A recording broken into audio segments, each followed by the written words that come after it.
Churchill Bowl 1994 features the passions of purple, the mighty Western Mustangs, against the underdog Bishop's Gaiters.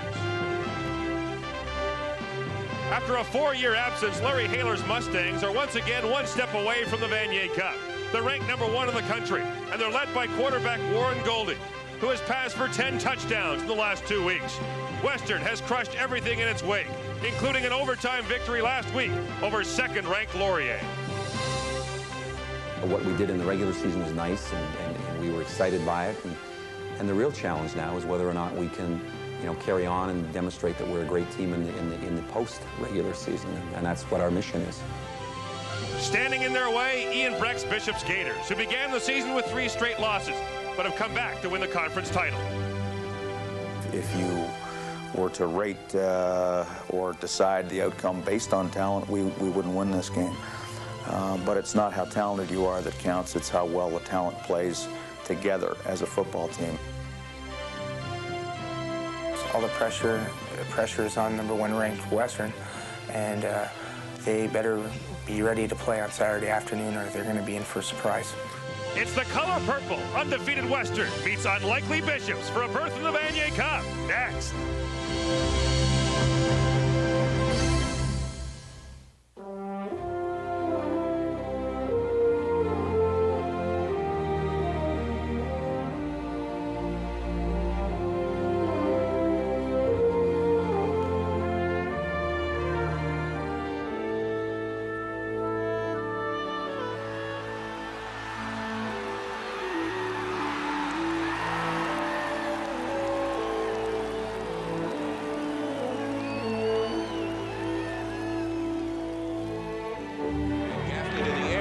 Tyrone Williams, he's got a stride.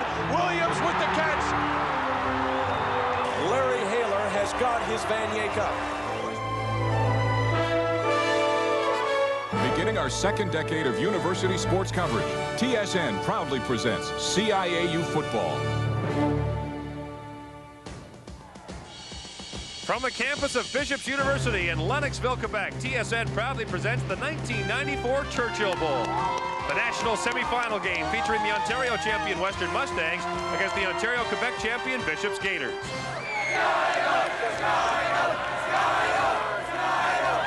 Which one of these two teams is Skydome bound? That's what we're here to find out today. Hi everybody, welcome to Lennoxville. I'm Gord Miller. What a study in contrast we have today. The Western Mustangs, the most storied team in the history of the Vanier Cup, looking to make their 10th appearance in the national championship game against the Bishop's Gaiters, a team that has never been to the Vanier Cup, and a team that faces an uphill struggle today because Western is once again on a roll. Ranked #1 in the nation for 6 consecutive weeks, undefeated at 9-0. Western is averaging nearly 44 points a game and is winning by an average of 22.5 points a game. Western hasn't put up that kind of numbers since Jamie Bowen played for them, and Jamie joins me now. Western is clearly on a roll, Jamie, and clearly is the team to beat in the CIAU this season. They are the team to beat right now, but a bit of a surprise coming into this season because they lost Heck Crichton Trophy winner Tim Tyndale and also their starting quarterback a year ago, Eric Ersick. But the players that have stepped in to replace those people have performed admirably, and in particular their quarterback, Warren Goldie. In the playoffs, he's put up some incredible numbers, averaging close to 500 yards passing per game, and the number of touchdowns, 10, is truly remarkable. Now, what helps Goldie out is the running game. They used to be a fullback-oriented team. No more. Tyndale's gone. They're a tailback-oriented team with Sean Reed. He was a Rookie of the Year 3 years ago in the CIAU, averaging 6.8 yards per carry every time he touches the ball. Look for him to be the big workhorse this afternoon. Now, for the Bishop's Gaiters, the calling card has always been defense. That is the same this year. What's different for the Gaiters is the way they got to this game. Traditionally, they would be hot early in the season. They tended to falter late, and that's why they've never been to the Vanier Cup. This year, Bishops began the season with 3 straight losses. They were a long shot just to make it to the playoffs. But since going 0-3, they've gone 6-0. Their defense has allowed only 14.7 points a game, and Bishops has won 2 playoff games in enemy fields, once in Ottawa and once at McGill. This year, Bishops believes it's hot at the right time. Well, they are hot at the right time, and Ian Breck says he likes this reversal, losing early, winning late, and that's great for this team. And they're doing it right this year because of the quarterback. Now, at the beginning of this season, they installed a brand new offense. Trevor Lovig was the quarterback. He's thrown a lot of interceptions early in the year, but he's really caught on fire in the last couple of games. They're running a new offense. It's a run and shoot, and he's the guy that's going to have to direct it this afternoon. And they're going to run and shoot on this field, and this field has often been the story in the past. To talk more about it, here's Rod Smith. Well, Gord, the last time the Bishop's Gators hosted the Churchill Bowl, they didn't really get to host it at all. That was 4 years ago in 1990. The field here was in such decrepit shape, they had to move the game to McGill Stadium in Montreal. Bishops went on to lose to Saskatchewan in that one, denying themselves a chance to get to the Vanier Cup. It's interesting to point out that both of these teams, Bishops and Western, are natural grass teams, but they've been playing the last 2 weeks on artificial surfaces. Bishops in Ottawa and in Montreal, Western playing at Skydome in the first round, and then at Laurier. The field today, while in very good shape, lots of grass, it looks pretty good, but it does have those characteristic bumps and valleys, which really plays to Bishop's advantage, I would think. Western likes the artificial surfaces. This may be able to slow that high-powered offense down. Of course, they're playing for the right to get back on the artificial stuff next week at Skydome for the Vanier Cup. Thanks very much, Rod. And Bishops, you'd have to say, is a major underdog to get to the Vanier Cup for the first time. I hate to ask the former Western quarterback this, but people here are talking about Bishops being a monstrous underdog. Can the Gators win this football game? I think they can win this football game, but you know, Gord, all the psychological preparation throughout the week, that all goes out the window. Bishops has just as much to lose this afternoon as Western does. Once they get on the field and they're both playing for that right to go to the Vanier Cup, I think both teams are going to be a little tight initially. It's a matchup of David against Goliath, and this time both are wearing purple. CIAU football on TSN is brought to you by Geo. Get to know Geo at your Chevrolet Geo dealer. And by Pepsi. Be young, have fun, drink Pepsi. Coming up next, the opening kickoff. It is the Western Ontario Mustangs against the Bishops Gators for the right to play in the Vanier Cup next week. And we'll have it for you next.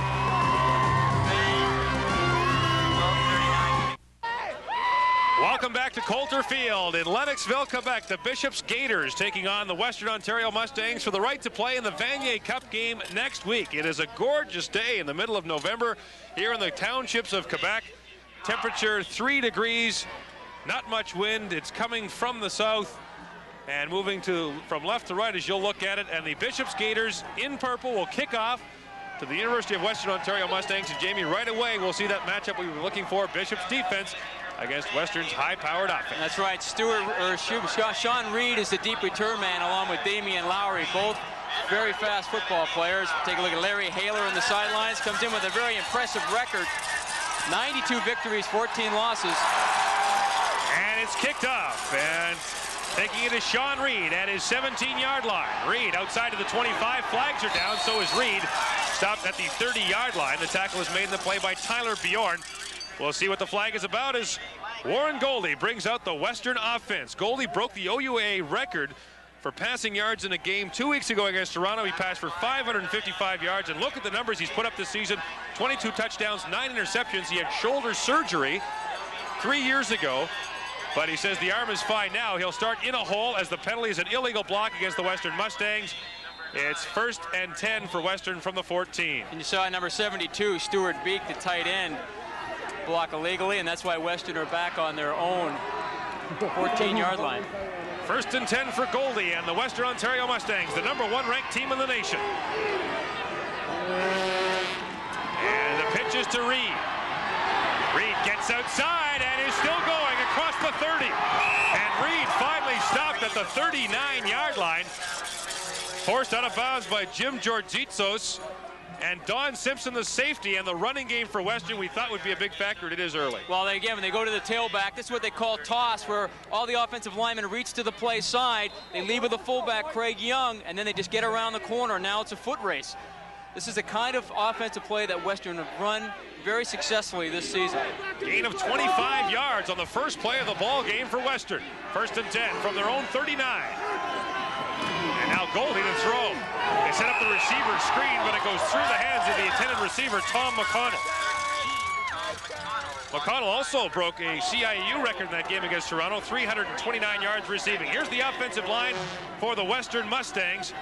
Parada and Fleck, and Parada, the second-year man, steps in.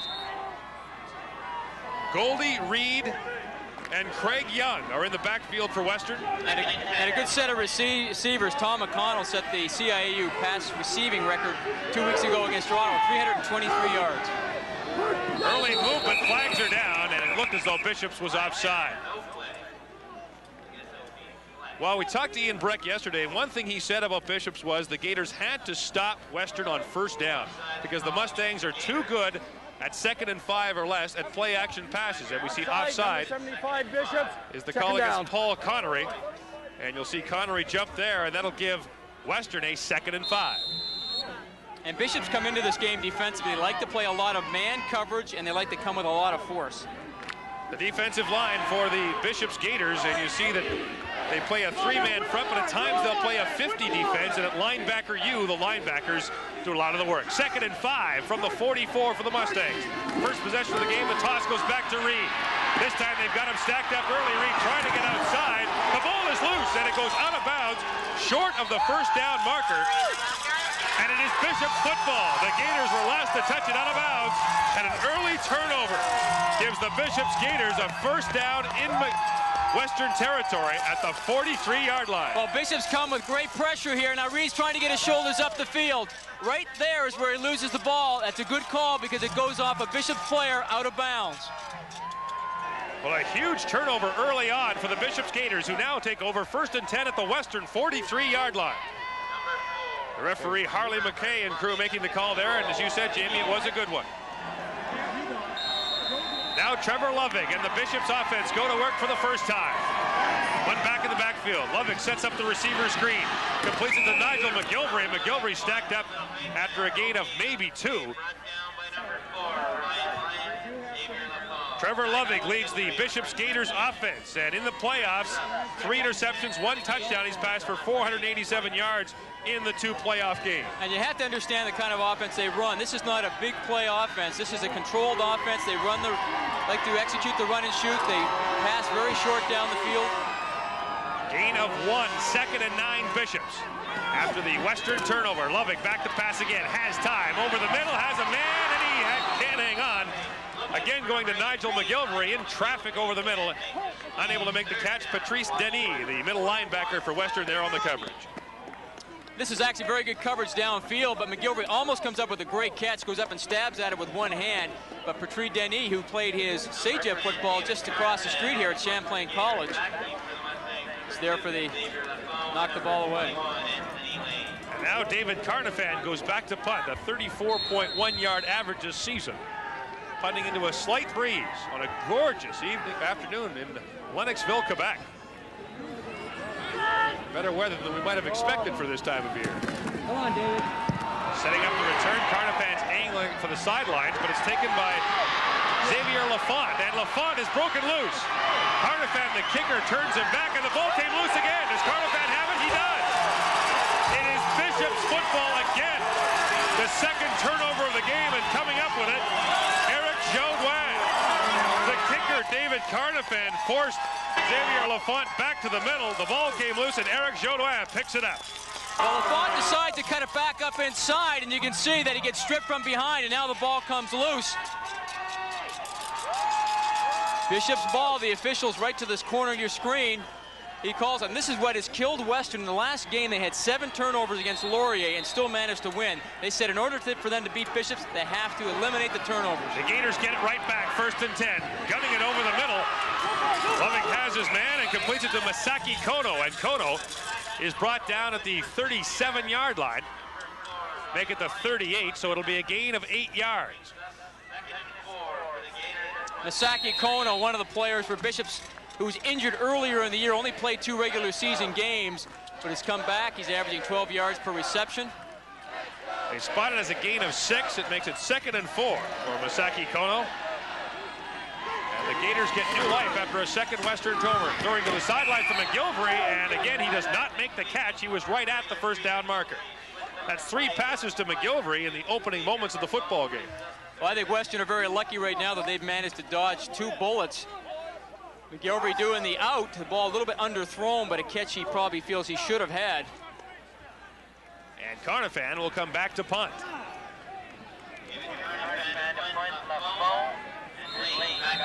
So the Western Mustangs showing some early jitters in this national semifinal game, but the Bishops Gators have been unable to take advantage. Carnifan to kick from about the Western 50-yard line. Flags are down, and it's a tumbling kick. Bouncing at the 15, Xavier Lafont from his 9, and this time he's stacked up inside the 15-yard line as the tackle is made on the play by Troy Russell of Bishops, and we'll see what the flag is about from referee Harley McKay.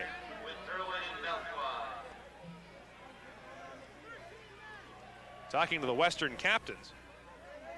And if it's against Bishops, they might want them to re-kick it again.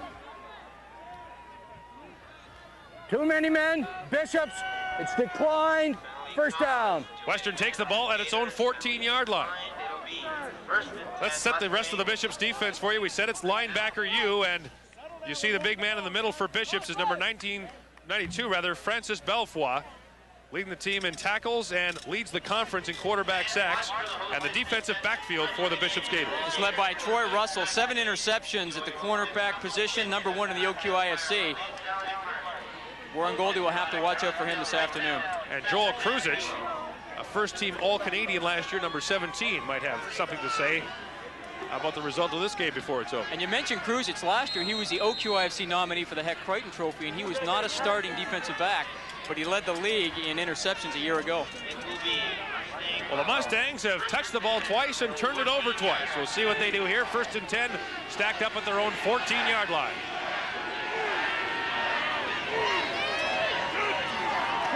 This time, Goldie to throw. Has a man at the sideline and completes it there to Tom McConnell, who steps out of bounds at the 20-yard line. A gain of 6. 3-step drop and a quick out to Tom McConnell. Interesting about Tom McConnell, when Western and Bishops played here a year ago in exhibition, in the opening warm-up before the game, Tom McConnell broke his leg and missed all of last season. So he obviously does not have pleasant memories of this field, but a chance to perhaps change that this afternoon. Gain was 6 at 2nd and 4.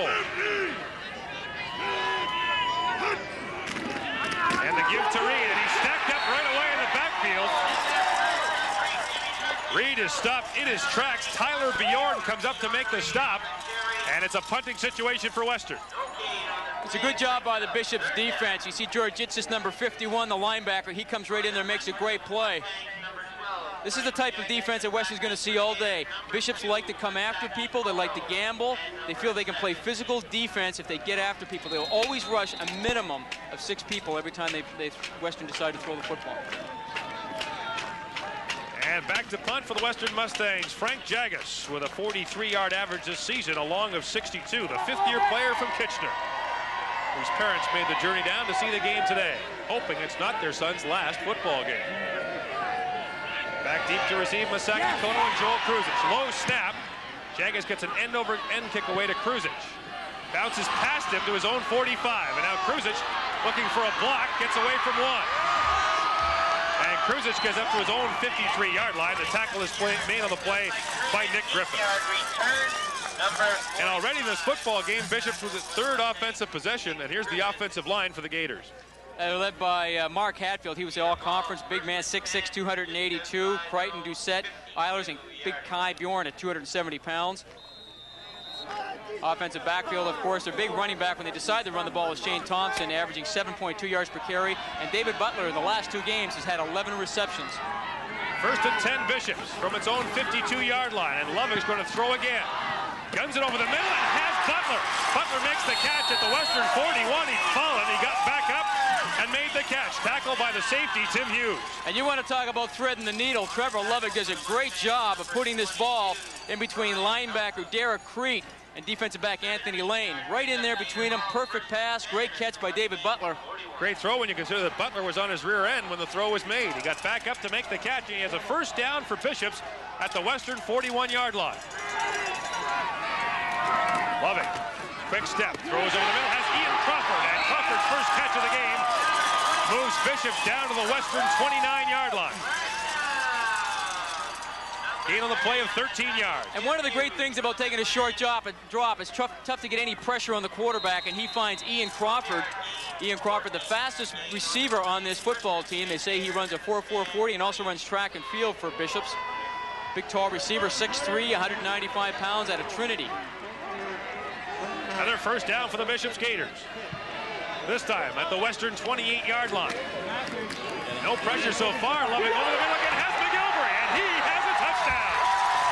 Nigel McGilvery with the touchdown, and the opening points of the game go to the Bishops Gators.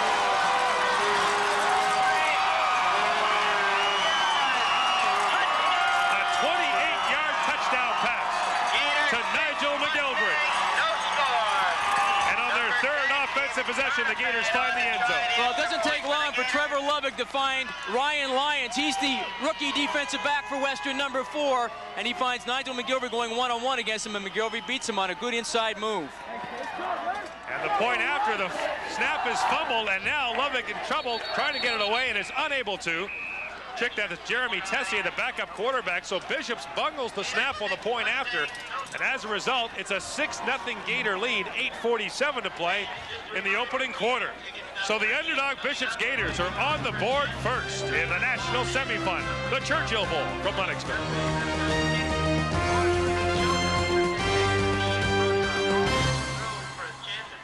6-0, but it could have been 7 if not for a botched convert after the McGilvery touchdown. Snap seems to be okay, but you can see Tessier has some problems pinning the ball for Carnifan. Well, what a boost for the Bishops Gators to come out of the gate and take the lead. They were saying yesterday they just wanted to hold Western close in the opening moments because the Mustangs like to get out to quick starts. They've done that and more. And now Carnifan will kick it off. Back deep again for the Mustangs. Damian Lowry and Sean Reed. Reed has already fumbled the ball once in this game. It's a short kick. Bounces to Lowry, and now Reed takes it at the 15-yard line. Gets away from the initial wave, trying to get outside, but is unable to do so. Gets out to the 27-yard line. And here's another look at the touchdown, Jamie. Nice isolation on Nigel McGilvery. Watch the move he puts on him here. Bang, turns outside, then spins and comes back inside. Lyons bites on that outside move, and McGilvery's wide open. And the scoring drive for the Bishops Gators, 3 plays, 58 yards, and McGilvery caps it off with a 28-yard touchdown catch. And so the Western Mustangs, who have had the ball twice and fumbled it twice, now begin their 3rd offensive possession at their own 27-yard line. Goldie, lots of time, over the middle, has his receiver, Stuart Beek, and Beek is off and running. The first down and more as he gets out to the 42-yard line. He takes a shot at the end of that play from Pierre Junot, but he has a Western first down after a gain of 13 yards. And Stuart Beek comes in as being the big receiver, an all-conference receiver in the OUAA. Big target, 6'6". Goldie drops back, waits. Beek just releases, now he comes underneath. You see, catches the ball, and now they have Bucket in front of him, and now Stuart Beek turns it up the field, and a good hit. Western has yet to cross midfield, 1st and 10 from their own 42 of the Mustangs, and now Goldie over the middle has Beek again, and he has another huge gain into Bishop's territory at the 49. The safety, Don Simpson, makes the stop. The gain of the play is 21. This is classic play. They fake bootleg, or excuse me, pitch, and then they run bootleg, and they have Stuart Beek again coming across the formation deep. They try and get the secondary going one way, and Beek cuts back across it, and Goldie puts the ball right in the hands of Stuart Beek. And the Mustangs venture into Gators territory for the first time in the football game. 1st and 10 from Bishop's 49-yard line. Back to the ground to Sean Reed. Reed's got blockers in front of him, but defenders as well. He gets away from a couple and now gets stacked up at the 43-yard line. A pretty good effort by Reed to get that far. The nose guard, Paul Connery, came over to make the stop. It's great flow. You can see that number 43, P.J. Gleason, does not get around the corner. He's a pulling guard, causes all sorts of problems for Sean Reed. But take a look at the pursuit from the nose tackle, Paul Connery. He is the OQIFC Metris nominee for the best down lineman in the CIAU. A great football player. Western felt it was imperative that they control him today if they had any hope of success running the football. Game was 5, it's 2nd and 5. Goldie now to the sideline. Has his man, and he's got a first down as Sandy McGregor hauls in the pass. Forced out of bounds by the corner, Troy Russell, but it's a first down for the Western Mustangs at the Bishop's 34-yard line. And you take a look at the Western receivers. We talked about Tom McConnell earlier, now Sandy McGregor and Stuart Beek. All of them come into this game with over 30 receptions. Warren Goldie likes to spread it around. Gain was 11. 1st and 10 Western from the Bishop's 34. Both backs in motion. Goldie, lots of time. Over the middle again, and they'll go back to Beek. Stuart Beek, and this time he couldn't get away from the man covering him. It was the corner, Troy Russell, who came all the way across to make the stop. But Beek, the big target over the middle, and goalie likes finding it. Western have twin receivers to the left. They have Beek set up in a wing position. You see it cuts across the formation. Goldie just waits until the linebackers drop out of there, and then he deals it to Beek. Good job by Troy Russell, though, to prevent Stuart Beek from getting turned up the field.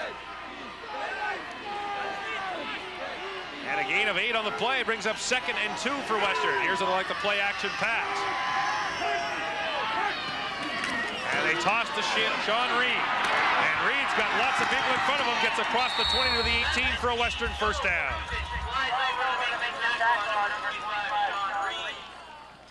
And now the Mustangs drive the ball after seeing Bishop score. And the gain on the play, 7 yards. So a first down for the Mustangs at the Bishop's 19-yard line. And Peter Glab checks into the game for the Mustangs. 5th-year player from Guelph. 5:50 to play in the opening quarter. The Bishop's Gaiters in their home purple lead the Western Ontario Mustangs in white 6-0. 1st and 10 from the 19. Goldie draw play, and the give is to Glab, and Glab is stacked up after a gain of maybe 3 yards.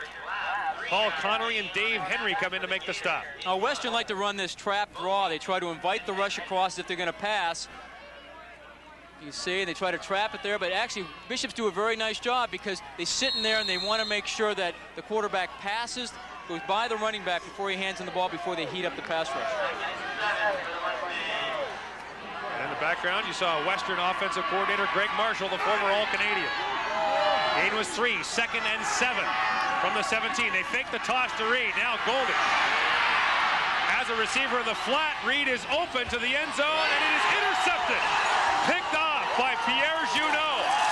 3rd turnover of the game by the Western Mustangs. And Pierre Junot saw that coming as Sean Reed tried to slip unnoticed into the end zone. The top of your screen, number 29, Pierre Junot plays that perfectly. It's a great job. If Warren Goldie's going to throw that type of pass, he has to put a lot of air underneath it. But well played by Pierre Junot. And a nightmare start for the Mustangs. 3 turnovers so far in the football game. Now Bishops takes over 1st and 10 from its own 7-yard line. And Lovick's going right back to the air.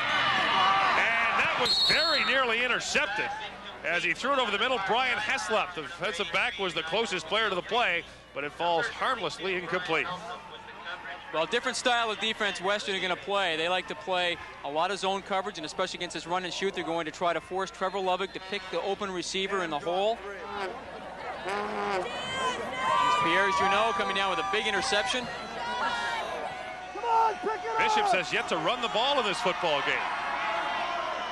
Now 2nd and 10. The Gators at their own 7. Here comes the rush. Lovick looking over the middle, has a man, and Misaki Koto has a first down up to the Western 29-yard line. A gain of 22 yards. Watch Trevor Lovick's head. He looks left and then he comes back right. Looks left there, now he comes back right, and he puts the ball just over the outstretched arms of Mark Lawson, the linebacker, number 1. Perfect pass. Big play for the Gators to get out of their own end. They were stuck at their own 7. Now 1st and 10 at their own 29. 4 minutes to play in the opening quarter. Lovick's going over the middle again, and it is intercepted. Picked off by Xavier Lafont. And Lafont's got people in front of him down to the 38-yard line. So the first turnover for Western gives the Mustangs a big possession inside the Gators' territory at the 38 after a return of 18 yards by Xavier Lafont off the hands of the intended receiver, Dave Butler. Once again, you can see Western playing zone defense just a little bit high, and Xavier Lafont coming from his corner position drops inside. A nice move to get away from Nigel McGilvery. And Xavier Lafont, who has a fumble in this football game already, comes up with a key interception for his team. 1st and 10 Western at the Bishop's 38-yard line.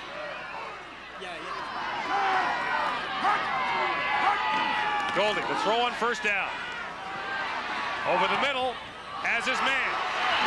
And he is rumbling towards the end zone. Sandy McGregor has 1 man to beat, and Troy Russell, the corner, came all the way from the far side to knock him out of bounds at the 4, a gain of 33 yards.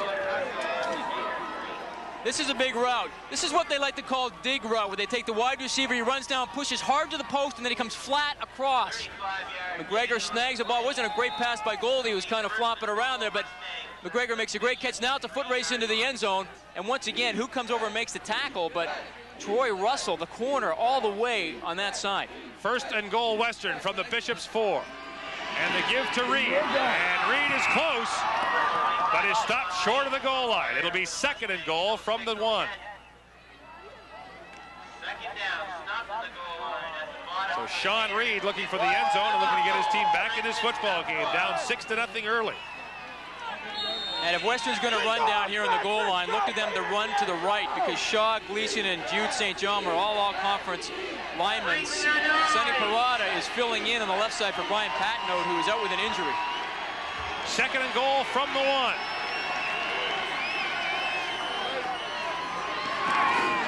Reed again, and this time he's in for the touchdown. And with the convert, Western can take the lead. As soon as I say they're going to run right, what do Western do? They run left. Everybody thinks they're going to run to their strength, but Sean Reed, showing the type of power he has, takes the ball deep, puts his head down, boom, just takes a great shot from Alex Ikonikov. And the 15th rushing touchdown of the season for the Western Mustangs gives them a chance to take the lead with a point after. 2:33 to play in the opening quarter. And Frank Jagus, Western's all-time leading scorer. He puts it through, and Western now with a 1-point lead over Bishops. After the interception, the Mustangs take advantage and now lead Bishops by 1.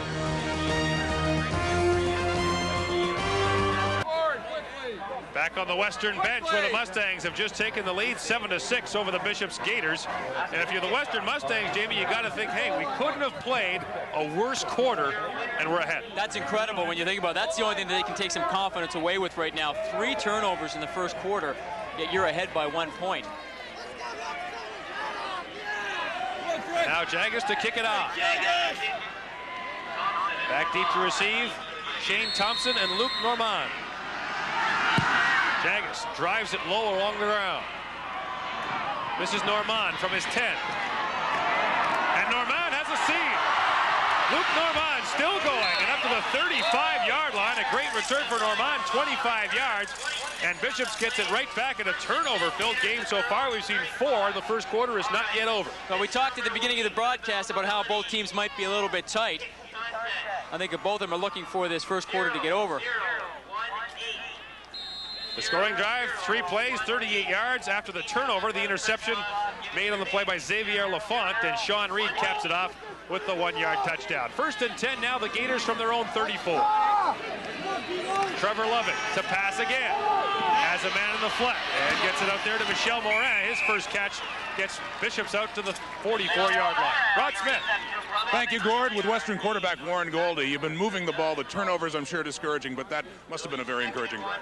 Yeah, that worked. So was the last one. I just made a stupid pass, but we're working hard, and that's what we got to do to beat this team. What's your impression of Bishops' defense so far? They're strong, and they're reading us quite well, so we're going to have to trick them a bit, I think, to move the ball a bit more. Thanks a lot.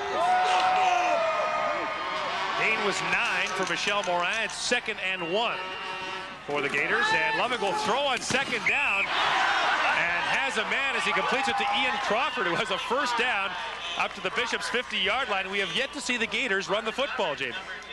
Yet to see them run the football, and this is why I think they're throwing the ball very effectively. Very tight coverage by Xavier Lafont on Ian Crawford, but Crawford makes a nice job of going down low and getting that Trevor Lovett pass.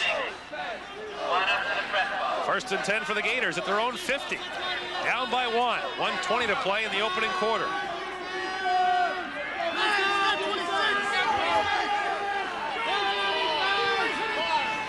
Lovett, again, the quick drop. McGilvery can't make the one-handed catch as the pass was a little behind him and a little low.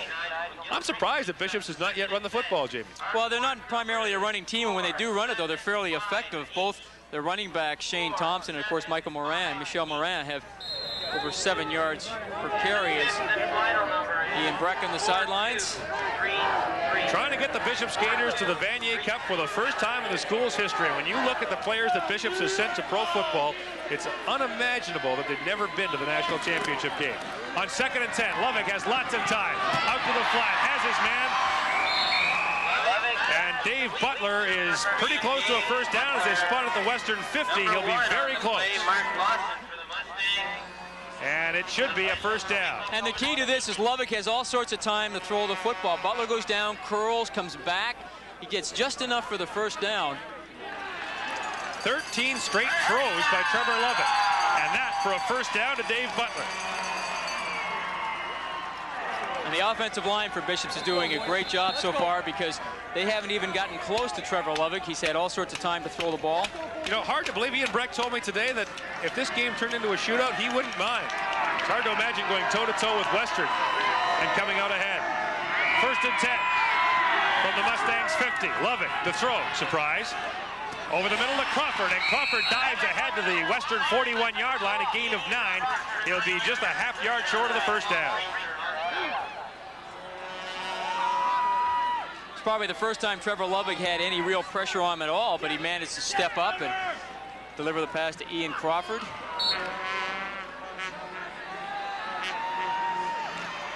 Here's the Western defense for you, and the defensive line will be called upon, including Paul Priester and Derek Parks, the defensive ends. Priester is the 5th-year player, and now on 2nd and short, the give goes to Shane Thompson. He dives through the middle for a gain of 3 and a first down for the Gators. First running play of the game for Bishops, and we'll finish setting the Western defense for you, the defensive backfield. Defensive backfield intercepted 17 passes this year, led by all-conference safety Tim Hughes. The opening quarter has come to an end, and somewhat surprisingly, the Bishops Gators are hanging right with the Western Mustangs. Western leads 7-6 after 15 minutes. Back for the second quarter in Lennoxville right after this. Welcome back to Bishops. With a 2,500-seat stadium, they've got over 5,000 here today, standing room only and then some. And here's what they saw in the opening 15 minutes, Jamie. 3 yards rushing for the Gators, but a touchdown passing. They passed for 122 yards in the opening 15 minutes, and 3 turnovers by Western, a big story. Yeah, Western dodged a big bullet there with 3 turnovers, and Bishops failed to score on 2 of those. The Gators have it 1st and 10 at the Western 38-yard line. Opening play of the second quarter. Back to the ground, Shane Thompson. Thompson spins across the 35 to the 34. Spotted as a gain of 4. You know, Shane Thompson comes into this game, even though they say they don't run the ball that much, he still had over 500 yards rushing this season. Pretty good athlete, too. He's also the starting point guard for the Bishops University basketball team. What they call him, prime time.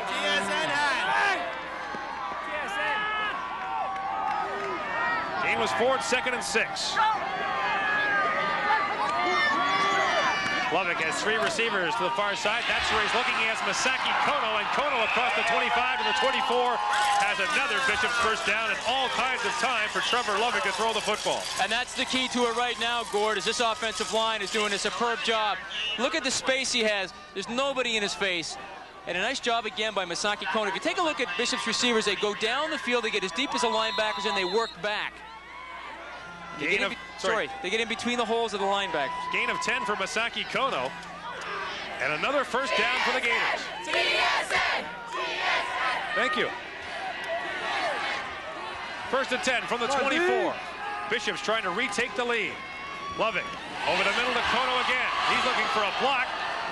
And he gets away from the first man, fights his way down to the 20 for 5 tough yards. Tackle on the play by Brian Heslock. And this was a nice job by Ian Crawford. Ian Crawford is not the receiver catching the ball, but watch the blocking he puts on number 30, Tim Hughes, right there. Hughes got up, kind of shaking the cobwebs out a little bit. And Masaki Kono, whose brother plays for Laurier and saw Western last week. He has already 4 catches for 44 yards. His brother plays defensive back for the Laurier Golden Hawks. I'm sure they talked on the phone this week. On 2nd and 6, Lovick looking for Butler. High throw, he makes the catch very close to the first down as he's inside the 15 to the 14-yard line. And that should be enough for a Bishops first down. In Lovick, all sorts of time, once again puts the ball up a little bit high, but nonetheless, David Butler comes down with a nice catch. Anthony Lane on the coverage. And Butler from St. Catharines, Ontario, who was heavily recruited by a number of schools and chose Bishops. Went to Winston Churchill in St. Catharines. One of the things that's nice about Bishops, if you're a quarterback, is your wide receivers are very tall. Butler's 6'3", and of course Crawford, they're also 6'3", going against smaller defensive back. Anthony Lane of Western's only 5 foot 8 inches tall, and Xavier Lafont is only 5'10".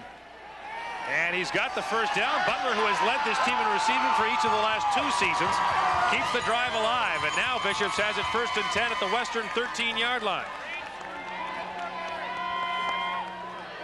So the Gators mounting an impressive drive of their own, and maybe a shootout isn't such a bad idea for the Gators. Great numbers so far for Trevor Lovick, 13, 17, 142 yards. Yeah. Now 1st and 10 at the Western 14-yard line. Lovick, again, all kinds of time. Lobs it out, has a man, and he's close to the end zone. Valamigo stopped at the 1-yard line. Xavier Lafont makes the stop, and Valamigo, with his first catch of the football game, has a gain of 13 yards. 1st and goal, Bishops at the Western 1. Well, we talked about the tall wide receivers. Valamigo comes in and plays tight end and releases outside. Gets that big body moving up the field. Hughes again has to come in, as does Anthony Lane, to make the stop. 6'5", 245. And only 8 catches in the regular season, but has his first of the day to give Bishops a 1st and goal at the 1. Michel Morin is the lone back in the backfield. He has it, and he has a touchdown. Bishops back in front. 13-7 with the convert to come, and they're going crazy in Lennoxville. Nice blocking up front to the right of your screen by David Ellers-Agard and Kai Bjorn, number 68, just drives the defender Paul Priestner into the end zone. And the Bishops Gators are going to go for 2 by the looks of it. So after missing the convert after their first touchdown, they'll try for 2 here. 1 shot from the 5 and a chance to take a 14-point lead.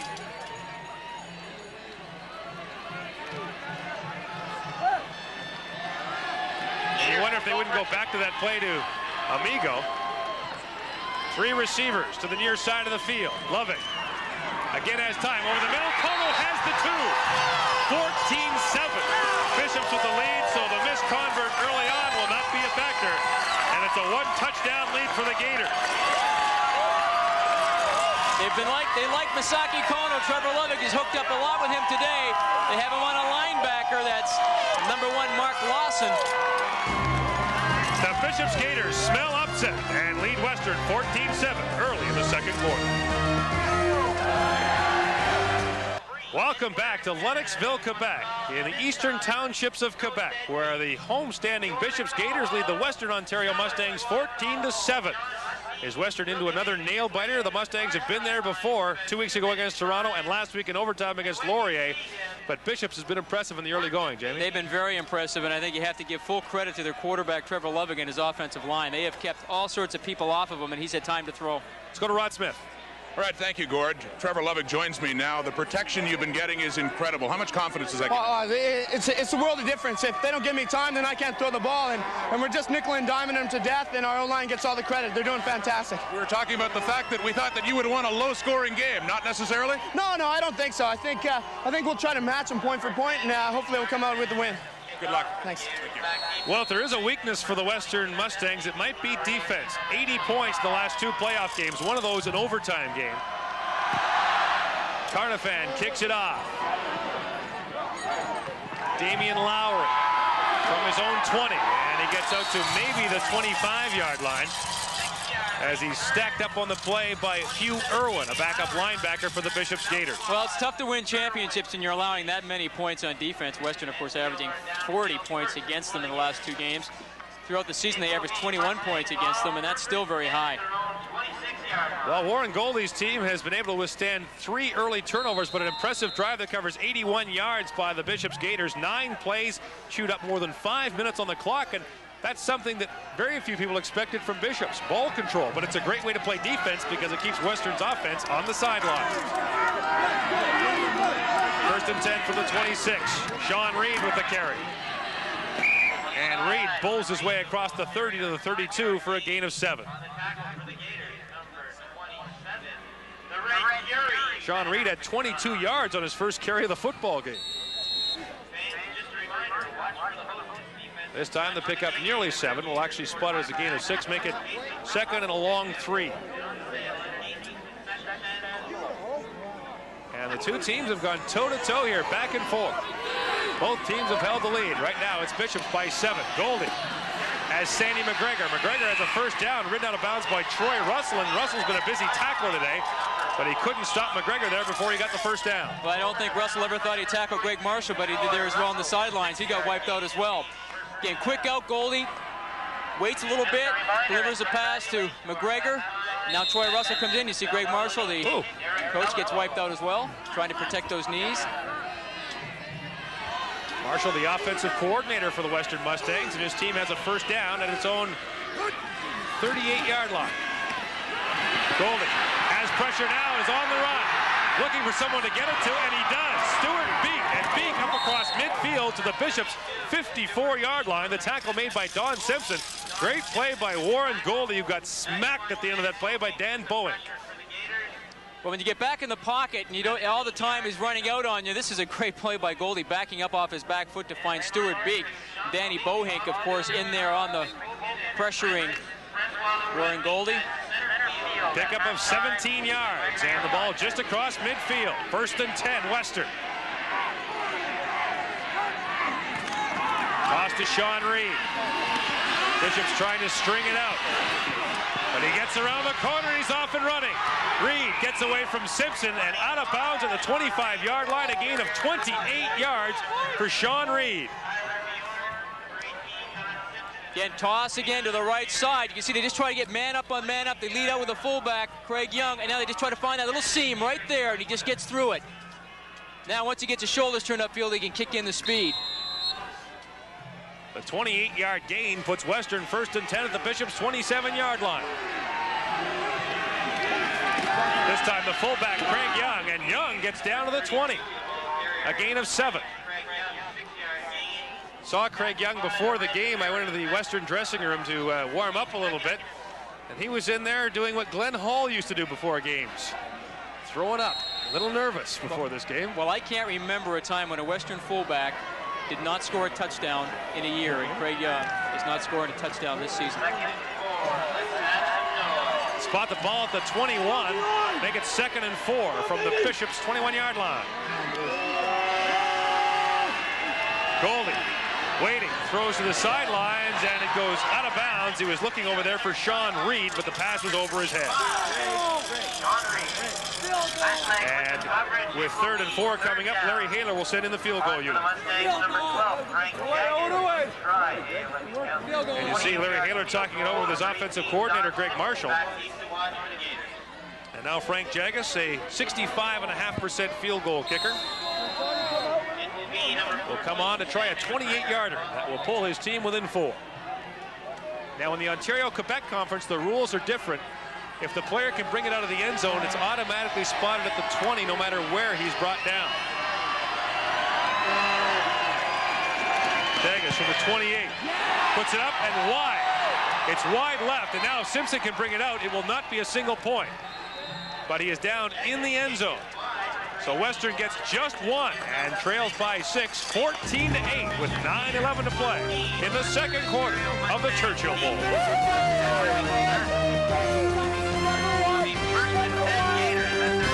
Tell the Bishops fans from the Western fans, because of course they both wear purple, but a number of fans, many of them parents, made the trip down from London and elsewhere to see their kids, but it is a predominantly Bishops crowd.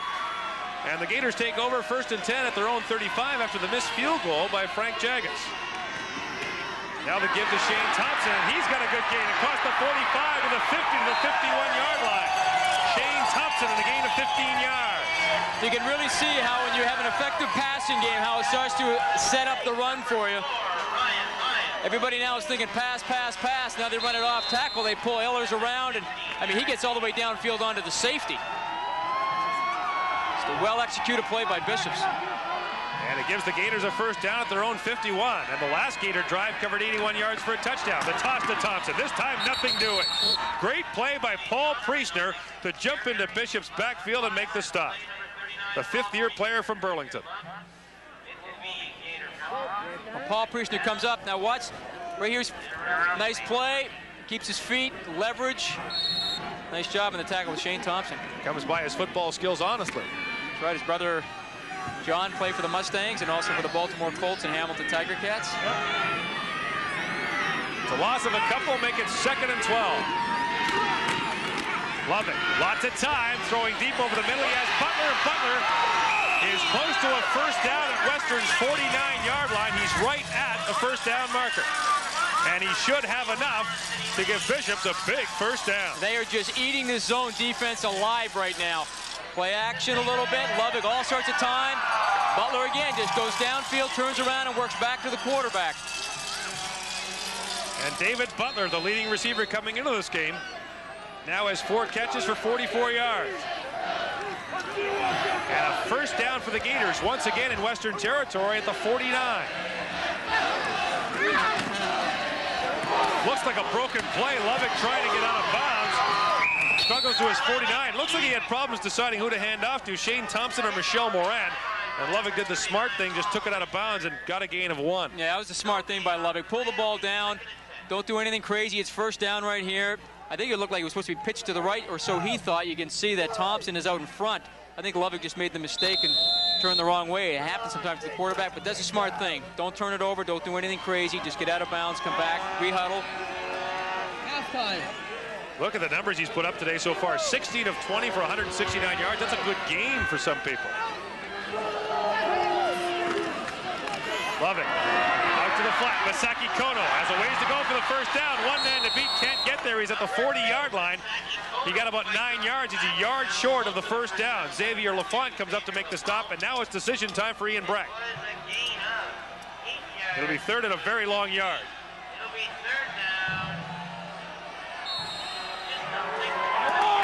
They're going for it. Well, he gambled going for 2, and that paid off. We'll see what Bishops comes up with here. Third and a yard. They need to get fully across the 39-yard line. Michelle Moran, the lead back, gets through the backfield. Now Moran up and running. All the way down to the 15-yard line. Michelle Moran, and a gain of 25 yards. How often do you see that? If you get through the initial wave, you're off and running. That's exactly what happens, but here's a nice move. He slide steps to the left. Everybody's collapsed inside, and now he gets up the field. That's a great run by Michelle Moran. Super. Now, 1st and 10 Bishops from the 15-yard line of the Mustangs. The Gators threatening to increase their lead. Lovick to the end zone, touchdown! Masaki Kono.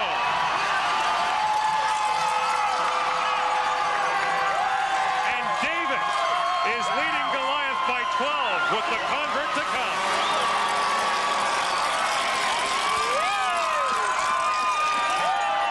Once again, Trevor Lovick goes back to his favorite receiver, Masaki Kono, against the rookie Ryan Lyons.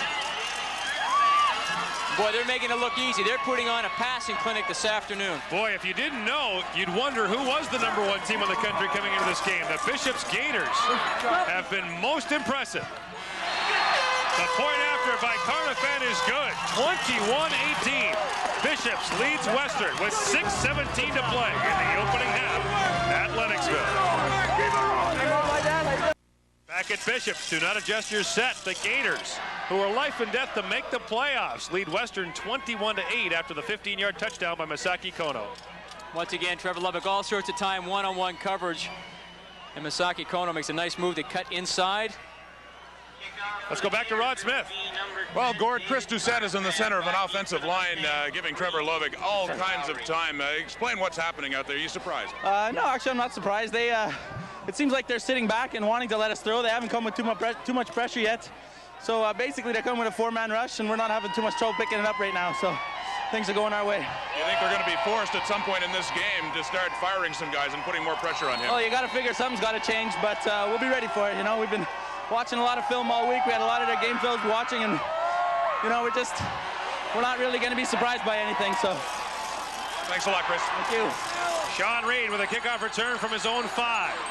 And now Reed out across the 20, waiting for a block. Gets up to the 30-yard line. Figures Rod Smith, the former O-lineman at Queens, would pick one of those big hogs in there in the middle to talk to, but they've done a good job today. They certainly have done a great job. They've kept all sorts of people off of their quarterback, and that's so vitally important. Another impressive drive by the Bishop Gators. The last one covered 81. This 75 yards in 6 plays, 243. And we mentioned it before, but the Gators have done a great job keeping Western's offense off the field. Yeah, and keeping their own defense, letting them get the rest that they so vitally need as well. And now Warren Goldie comes back in. His team trails by 13 points.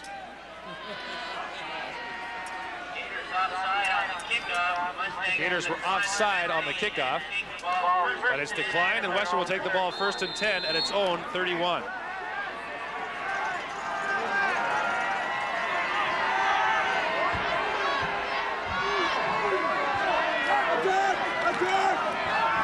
Fake to Reed, and now Golden just hangs it up in the air, almost intercepted. That looked almost like a punt, as scrambling underneath it was Pierre Junot. The intended receiver was Tom McConnell. Well, they try to air it out, and you can see that Junot plays it perfectly. Ball thrown a little bit inside. That ball came almost down straight. Actually, that's a perfect way to throw that pass, though, Gord. You want to throw it up real nice and high so that the receiver has a chance to adjust to it. And Goldie's having a pretty good day, 8 of 12. 2nd and 10. Golden was looking to the near side, now under pressure, throws incomplete. He was looking to Craig Young, the fieldback, but Dan Bowick was in Goldie's face right away, and Larry Haler wants to talk it over on the sidelines. No wonder his team is struggling right now. We can see Larry talking to Sandy McGregor saying, what was the call? What was the call? Well, Frank Jaggis on the kick for the Mustangs. Now Frank Jaggis will be on to punt. And back deep for the Gators, number 2, Masaki Kono. And Masaki Kono, who scored the last touchdown for Bishops, is back deep to receive, along with Luke Normand. And Bishop should get good field position with 5 minutes to play in the opening half. High snap for Jaggis. Good kick. Kono from his 43. He's got the wall set up, but he crosses midfield to the 54-yard line as the Gators have the ball once again in Western territory. A 41-yard punt by Jaggis, a 15-yard return by Kono. 1st and 10 Bishops at the Western 54-yard line. 4:50 to play in the opening half, and the Gators have had things their way so far. Out to the flat, the pass is complete to Michel Morin, who has a touchdown today, and Morin is down to the 44-yard line.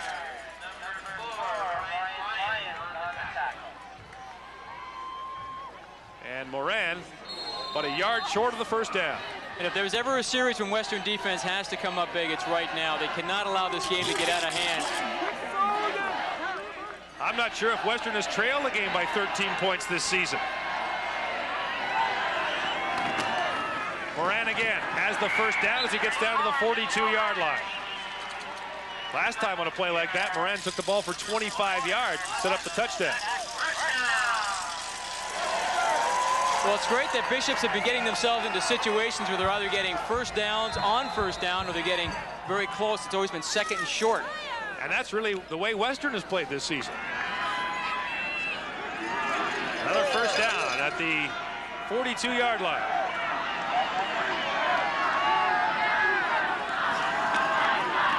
Love it. Has time, has a man over the middle, McGilvery. Nigel McGilvery fumbled the football, and it's Western's ball. Xavier Lafont, who had an interception earlier, comes up with a fumble recovery, and that's a huge break for Western. The Mustangs will take over 1st and 10 at their own 23-yard line. What's great about Trevor Lubbock throwing this pass is he gets the coverage that he wants. He gets McGilvery and a linebacker, Mark Lawson. But Lawson makes a great play to hammer the ball out of there, and Xavier Lafont comes up with the turnover. And now the Mustangs, trailing by 13 with 3:48 to play in the opening half, have a chance not only to snuff out that Bishop's drive, but perhaps to get some points of their own before heading to the dressing room.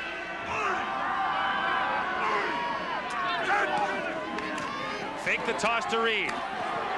Looking over the middle, he has his man. It is once again the big man, Stuart Beek, and Beek has a first down up to Western's 40-yard line. The tackle made by the linebacker, Jim Georgitsos. Western fake pitch. Left, then they come out. Now Goldie's looking at McConnell the whole way. You can see Stuart Beek, left of your screen. Now he comes back to him inside. This is a nice read by Warren Goldie. Looks at his primary, not open, comes back and finds the big tight end.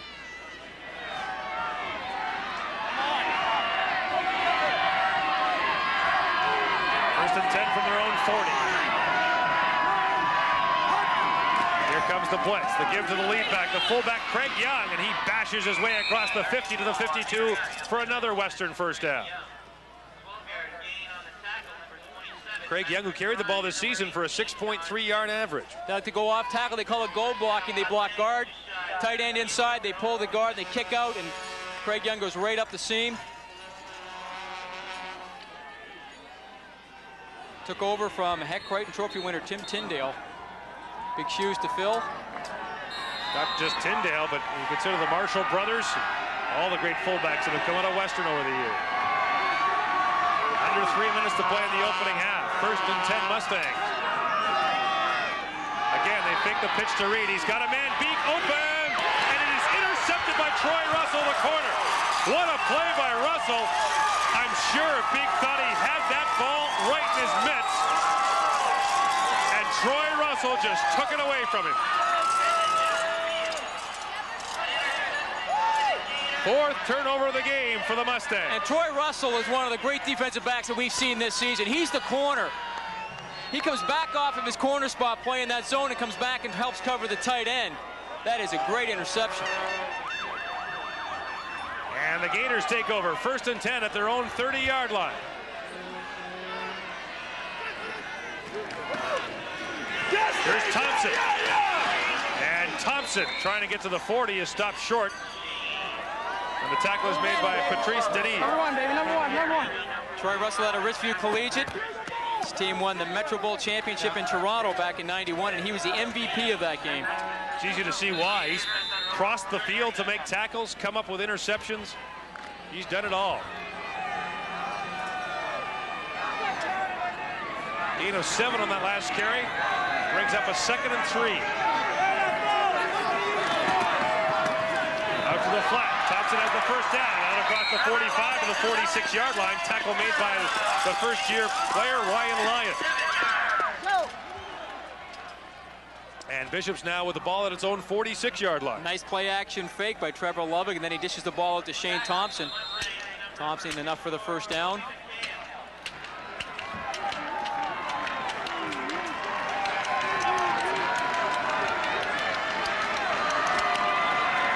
Lots of time for Lubbock. Over the middle, he has his man Butler, and he's inside Western territory at the 53-yard line. Another first down. And the gain on the play was 12 yards. Well, it's pretty obvious that the 4-man rush just is not getting it done for Western right now. You can see the big holes in that zone defense. Anytime a quarterback has that kind of time to throw, he's going to pick you to pieces. And Trevor Lubbock is certainly doing that in the first half this afternoon. Back into Western territory go the Bishop's Gators, who lead this game by 13. Lubbock over the middle. Crawford has it. Another first down at the 37-yard line. And Lubbock, who had pressure on him that time, dropped in the hole to Ian Crawford. And Crawford with a gain of 15. And this is the time they try to come with some pressure, and Lubbock puts the ball right on the money here. You can see Ian Crawford, the big guy, against the smaller Xavier Lafont. It's a nice job of using his body to shield the defender from the ball and comes up with a big reception. Bishop's threatening to add to its 13-point lead. First and 10 at the 37. Here comes the rush again. Lubbock gets it away again. Butler, and he can't hang on. Nice defensive play is made by Andre Van Gastel. Brought in as the extra defensive back for Western, and he got in there to knock that one out of his hands. Nice job by Van Gastel, who's filling in for Tim Hughes. Tim Hughes, a starting safety, is out of this football game, injured earlier. One thing we have not seen a lot of in this football game, penalties, and it's great to see. Harley McKay and the crew letting him play, and it's been a pretty good football game so far. Now 2nd and 10 Bishops from the Western 37. 1:25 to play in the opening half. for Lovett. Nigel McGilvery, and the pass is broken up by Ryan Lyons. So Lyons, who's been burned a couple of times today, comes up and makes a big stop for Western. And that was very good man coverage. Ryan Lyons this time on a good part of the field. And the field goal unit will come out for Bishops. Gets that hand out and knocks the ball away from Nigel McGilvery. McGilvery, who scored the opening touchdown of the football game. And this field goal try will come from the 44-yard line. Carnafan's longest of the season was 47. He's got plenty of leg. Accuracy has been his problem. And he's got the wind at his back. High snap. Carnafan gets lots into it and puts it through. And Bishops with a big field goal now and a 16-point lead over the Western Mustangs, 24-8 in the closing moments of the opening half.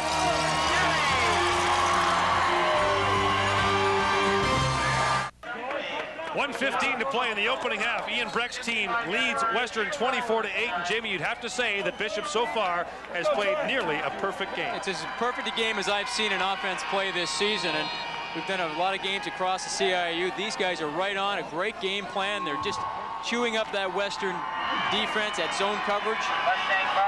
Mustangs down by 16. Start at their own 35. 1:15 to go. Goldie needs some points, and now he's got lots of time. Now he's under pressure and on the run. Chase from behind, and Goldie is dropped at the 45-yard line after a gain of 10. Tackled from behind on the play by Dave Henry. And I'm sure Bishop's quite happy to allow Warren Goldie to run around with 1:05 to play in the opening half. Well, he's just short of the first down, so it's going to be second down and less than one. And Western goes to its hurry-up offense. They give to Reed. Reed stumbles on the turf and falls for a loss of 3. Dan Bohink was there to make the stop. I don't know what happened to Reed. It looked like he stepped in a divot. Well, I think Sean Reed was not really aware maybe of the situation, because when it's second down and short, you got to go straight ahead. He thinks he sees an opening, he wants to bounce it outside. No, first things first. Now they have to punt the ball away. And the clock running under 1 minute to play in the opening half. Jagus back to punt.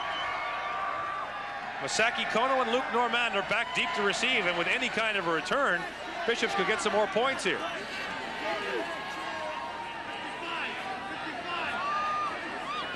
Here comes the rush. Jagus gets a great punt away. It's Masaki Kono from his 27. He fights his way up to the 34-yard line after a return of 7. 32 seconds to play in the opening half, and Bishops leads by 16.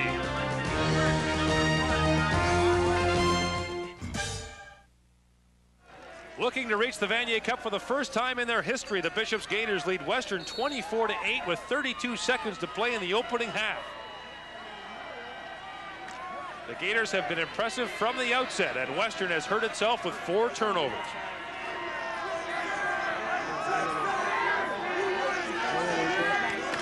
Here's Shane Thompson on the carry. And Thompson gets 3 out across to the 36-yard line, so Bishops looks to be content to go to the dressing room with that 16-point lead.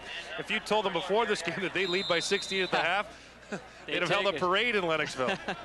Speaking of that, the mayor of Lennoxville, Dave Price, the last 3 years, has booked a room at the Skydome Hotel in Toronto because he thought that Bishops had a pretty good chance to get there. He wanted to host people at the Vanier Cup. This year, after his team started 0-3, he said, forget it, I'm not getting the room.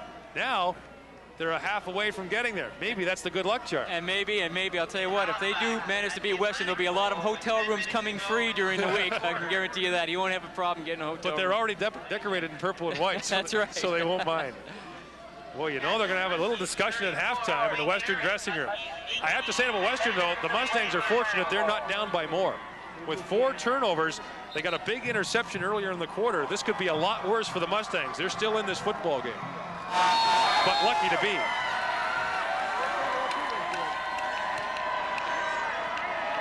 Second and 8 for the Gators. After a Western timeout stopped the clock. Lovett to the sidelines, complete to Butler. Did he hang on? Yes. They'll say the ball came loose after he made the catch. He's up to the 53-yard line for a first down.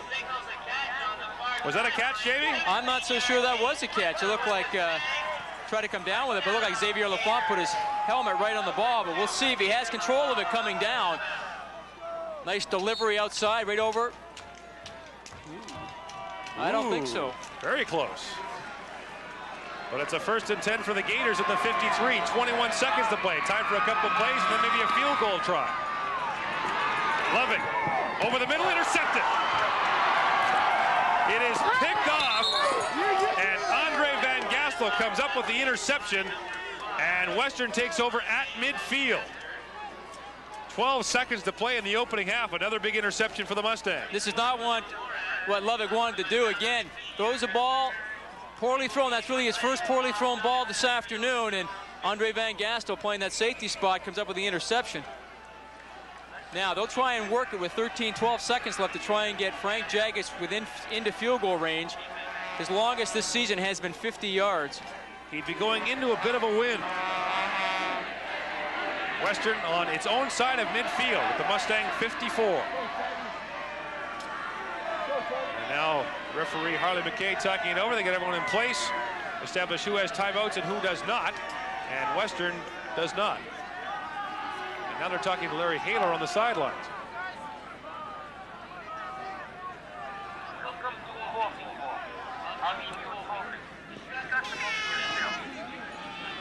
Well, seem to have everything straightened out. Larry Haler's in agreement with whatever Harley McKay told him.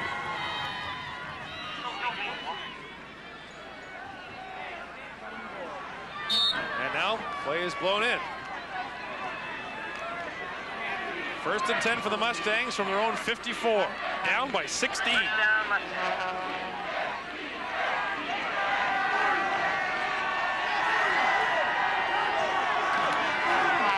Goldie, lots of time. Over the middle, flags are down. He has Sandy McGregor, and McGregor is down to the 30-yard line. Now let's see what the flag is about.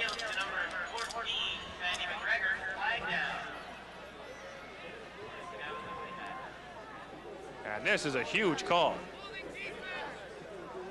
Someone says it's holding defense, and that's what it is.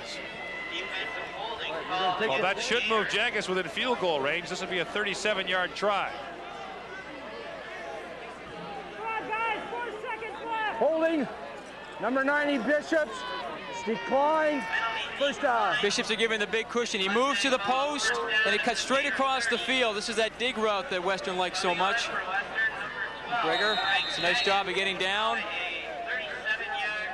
It was a gain of 26 yards. And now Jaggis will try the field goal from the 37. He missed his last. Nobody in the end zone for the Gators. Low snap. Jaggis puts it up. Drifting right and wide right.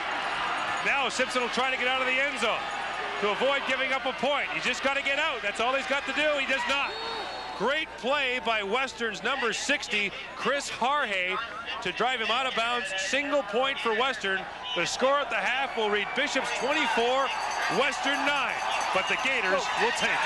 Simpson's just trying to get to the corner of that flag, but Chris Harhay bounces him out. The Bishop's Gators lead the #1 ranked team in the nation, 24-9, after an impressive opening half that saw the Gators drive the ball almost at will and saw Western turn the ball over 4 times. Very impressive offensively, Gord, this Bishop's Gator football team, especially their offensive line kept. Let's go down to Rod Smith. Thank you, Gord. Ian Breck, I think some people are surprised by the score so far. Are you surprised about anything so far? No, we're not surprised. You know, we thought we matched up pretty well against their schemes, against their people, and I think we're showing that. We're throwing the ball well. Our protection is outstanding. We're also playing pretty good defense. Now, mind you, they're moving the ball, but you know, when they did get some drives, we limited them to a field goal attempt. They came away with 1 point.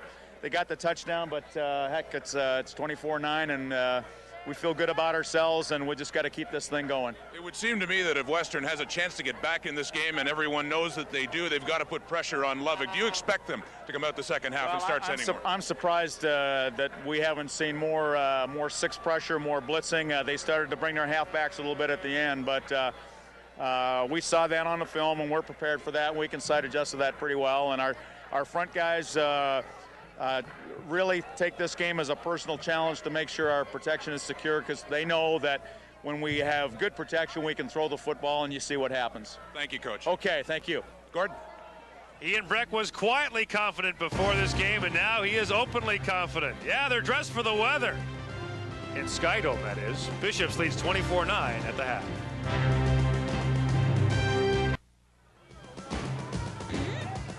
Welcome back to halftime at Coulter Field in Lennoxville, Quebec, where the Bishops Gaiters lead the Western Mustangs 24-9 in the 1994 Churchill Bowl game. The numbers through the opening half, and the Gators have put up 272 yards passing. Look at the net yards, 330 to 264. JV, with the turnovers just jump out at you. 4 by Western in the opening half. The turnovers have really been the story, and that's so uncharacteristic of Western, but they have had problems with it in the playoffs. They turned the ball over 7 times last week against Laurier and managed to win. The quarterback comparison is interesting as well. Trevor Lovig, 24 of 31 already for 272 yards. He's been intercepted twice. But Warren Goldie, 10 of 16 for 158 yards, 2 interceptions. That's incredible numbers for Lovig. When you think about the kind of season that he had this year, he put up some big numbers, but this is, without a doubt, his best game of 1994. Well, Trevor Lovig seems to have a pretty good idea of how to attack this Western defense, and we asked him before this game how he planned to do exactly that. Western's a great team, but I don't think that they're unbeatable. Like, I think that we can do certain things against them that will give us some success. I think that well, hopefully we'll be able to run the ball and pass the ball as well. And in Canadian football, you have to be able to do both, especially in November, because it just works like a yo-yo. If you run the ball well, that opens up the pass, and vice versa. And Western, it's tough to find holes, but they're there, and they're there in every team. And hopefully we can exploit some that we've seen. Western coach Larry Haler had some concern on his face in the opening half as Bishops returns to the field, and Larry Haler is standing by with Rod Smith. Thank you very much, Gord. Larry, what's the biggest single adjustment you have to make in the second half? Well, I think the single biggest adjustment is offensively. We got to quit giving the football away by way of fumbles and interceptions and stopping ourselves. And defensively, we got to get some pressure off our pass rush. And I mean, we just kind of let him sit back there and pick us apart, and we just can't continue to do that. If we do that, it's going to be a long, long second half. This team is used to winning and used to being in close playoff games the last couple of weeks. Can you draw on that experience now? Well, I think we can. I mean, if we can't, we don't deserve to go on. So I mean, that's a challenge. And I mean, our players have a Herculean task ahead of them. But we're going to go after it. Well, just one final thing. What do you say to them? Can you say much emotionally, really, at halftime? Well, I thought we got outplayed and we got outcoached. And so in the second half, we're going to have to try to do the outplaying and the outcoaching, and we're going to go after it. Thank you, Larry. Good luck. Thank you. And bad news for the Western Mustangs, Rod. Tim Hughes, the starting safety, who had 3 interceptions coming into this game, on crutches now with what appears to be an injured left knee. Tim's dad, Jim, is in the Queen's University Athletic Hall of Fame, but it looks as though Tim Hughes' day might be over as he comes out here on crutches. And that has to be a big loss for Western. He was the all-conference safety in the OUAA, and taking his spot is number 5, Andre Van Gaster, who had that interception just prior to the end of the first half. See Bob LaRose there, the defensive coordinator for the Western Mustangs, who took over as the interim head coach when Larry Haler took a 1-year sabbatical a couple of years ago. Bob LaRose, former Winnipeg Blue Bomber, great wide receiver. And Ian Brecht, who comes into this game with a 50-17-4 record. But there's one thing that stands out in his resume. His team has never been to the Vanier Cup. And it really is incredible when you think about the quality teams that they have had here year in and year out to the 1970s and 1980s and, of course, the 90s. And this is a team that has never once made it to the national championship Look game. at the all-star players they've had. Wally Zatilny, Leroy Blue, Ray Bernard, Eric Edwards. The defensive players that come out of Bishop's, unbelievable. It's amazing that they've never been to the Vanier. And they always seem to have that top-notch quarterback. They had Tony Harris, of course, all-Canadian here back in the 80s, Silvio Martel, Jim Murphy a year ago. And now it's Trevor Lovig. And his offense will get a chance to go to work here as Western will kick it off to open the second half. Jaggis kicks it up high. Luke Normand from his own 15. And Normand gets out, fumbles the football, and Western appears to have it back. Normand, on the opening play of the second half, lost the football. There's a scramble for it, and I think Western got it back. The Mustangs did. At At the bottom of the pile, Todd McKay comes up with the ball. Anthony Lane, rather, number 21, got it. As Todd McKay and Anthony Lane got in to make the stop, and it was Anthony Lane who came away with the football. And Anthony Lane tackles the football on purpose. They know they've got him wrapped up. He goes right after it, and then he recovers it. Once again, tackles the ball. Bang, strips it now. Now he goes after it, jumps on it. Big turnover. What a nightmare start for the Bishop's Gators. Life for the Mustangs. 1st and 10 at the 26-yard line. Give to the fullback. And he bursts through the line. Craig Young all the way down to the 5. And Bishop's trying to get the ball right back, but nothing doing. 17-yard gain. Well, when teams are having trouble holding on to the ball, that's one thing you want to try and do on defense is go after it, tackle it all the time. But to run off tackle, a nice move by Craig Young to get up the field, gets his shoulders up, and now see Troy Russell in there with that right arm trying to strip the ball. Trying to grab onto it. Nothing doing. 1st and goal, just outside the 5. Here he comes again, and this time he's into the end zone for the touchdown. Craig Young. 2 carries, it's a Western touchdown, and Larry Haler's team is coming right back after a huge turnover to open the second half. And this is Craig Young's first touchdown of 1994. Absolutely big. Off tackle, block inside, they try to pull the guard. Nice athletic move by Young to jump over Matt Legg, safety. Gets into the end zone. Huge. And now Jagas for the point after.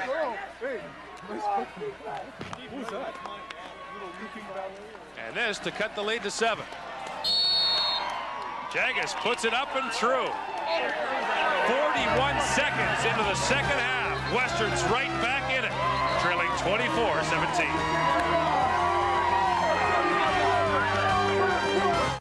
Craig Young, who did not score a touchdown all season long for Western, picked a pretty good time to get his first in the opening moments of the second half of the national semifinal. And Craig Young, primarily this year, has been used as a blocker for Sean Reed. But when called upon, he did very well. Had a nice run earlier off tackle, and then scores a touchdown. We should set the score correctly for you. It is 24-16 for Bishops over Western with the convert. Now Bishops gets it back again. Masaki Kono from his 10. And Kono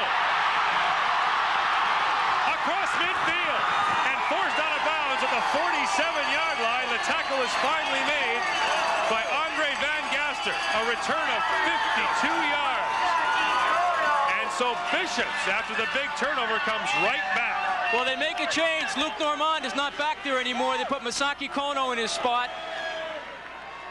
And look at the talent Kono has. Gets upfield, turns on the speed. And Andre Van Gaster has to make the tackle. And now it's a first down for Bishops at the Western 47. We'll see if the Mustangs come with more pressure here in the second half. On first down, the gift to Michel Morin. And the fullback pulls his way down close to the 40 for a gain of 6.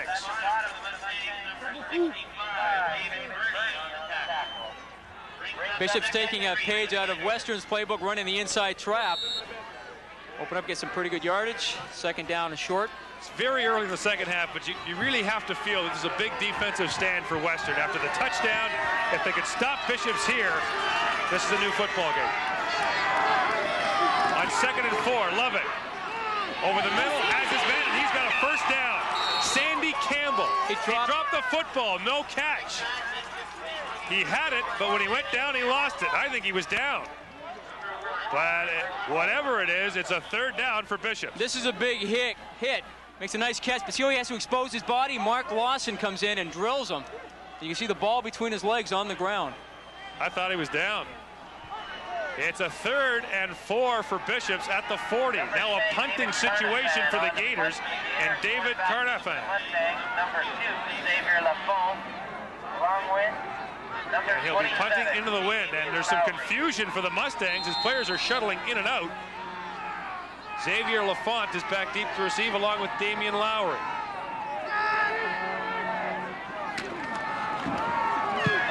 And the return is on. Great punt by Carnafan. Out of bounds. And they're going to mark it at the 15-yard line. 1st and 10 for Western. Stay tuned at the conclusion of today's game for the TSN Turning Point. Brought to you by Apple Auto Glass. Guaranteed the pick of the crop from coast to coast. 16, Bishops leads Western. The Mustangs have already scored once in this second half, and they have the ball back, and they go right back to what worked so well for them before. The fullback, Craig Young, who gets up to the 20 for a gain of 5. Well, we haven't seen Western really run the inside trap at all in the first half, and now they're starting to get back into it a little bit. They decide to give the inside trap to Craig Young. And this is what I think offensively Western have to do to get back into this game, is not panic, run their offense. They got them this far. 2nd and 5 from the 20. And now Goldie will take off. He's got the first down and more as he puts his head down and gets to the 30 for a gain of 10. Tackle made in the play by Dave Henry, but not before Western's quarterback got a first down on his first carry of the game. It's good heads-up play by Goldie. Looks, everybody's covered. Linebackers are out of there, but take a look at the shot he takes from Henry. And not what the Western coaches want to see, a quarterback diving head first. But he got the first down and has his team on the move again. The toss to Sean Reed, trying to get outside. He does, and heads upfield and fights his way across the 35. Gain of 5. Western now grinding it out along the ground, which it has done so successfully all season long. They always talk about wide receivers not only have to catch passes, but they have to block people as well, and Tom McConnell does a nice job of getting on the defender and making contact and keeping on him the whole time, not allowing the defensive back to slip off and make the tackle. So vitally important when you have your offense, you have to have 12 people blocking, not 10. 2nd and 5 from the 35. Reed goes to the other side. And this time he gets maybe 2. The tackle made by Francis Bellefoy. And he's at least 3 yards short of the first down. Punting unit comes on for Western. And what a great play by the nose, Paul Connery again. See, he makes penetration, gets a hand on Sean Reed, but he disrupts the whole play because he's in the backfield.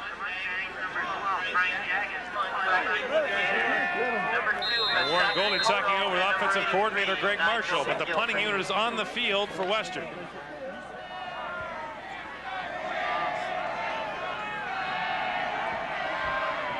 And a pretty good day for Jagas so far, a 43-yard average. Nigel McGilvery and Masaki Kono are back deep to receive this punt from Jagas. And another booming punt. Kono back inside his 30. Now he's got some blocks and room to run. He's got the kicker to beat, and Jagas made the tackle. Frank Jagas makes a big tackle and stopped Masaki Kono from going a lot further. Bishops has the ball and the lead. We'll return to the Churchill Bowl right after this. At Bishops, where the Gators are holding on, I think you'd say, to an 8-point lead right now after surrendering an early touchdown to Western. Masaki Kono very nearly had a touchdown here. He does a nice job, and look at the great blocks downfield. Alex Ikonikov, number 16, gets a nice block, and Frank Jagas has to come up and make the tackle. That's something that a punter does not like to see. Masaki Kono shows the kind of talent he has, quick feet. Frank Jagas makes the shoestring tackle. It was a 22-yard return by Kono, and it gives Bishops a first down at its own 52-yard line.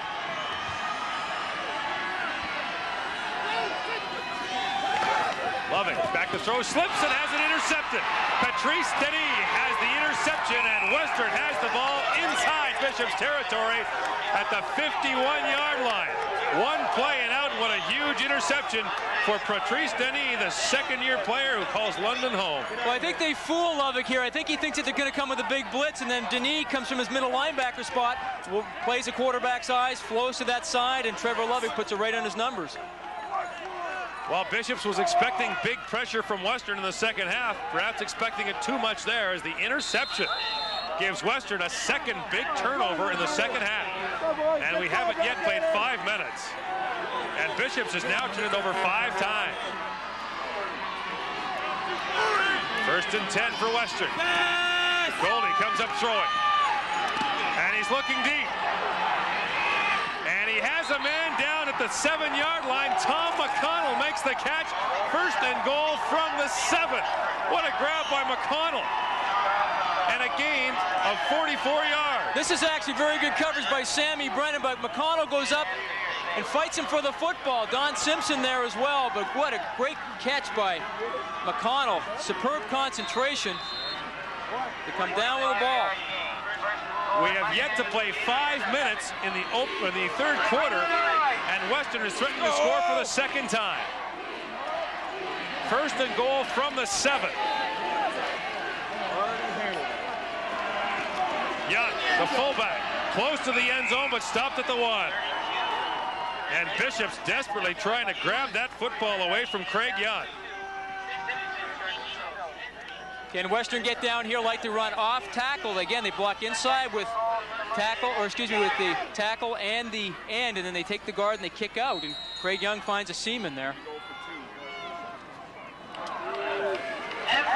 Heard someone murmuring at the Western bench. If they score, do they go for 2? Interesting decision. They're down by 8.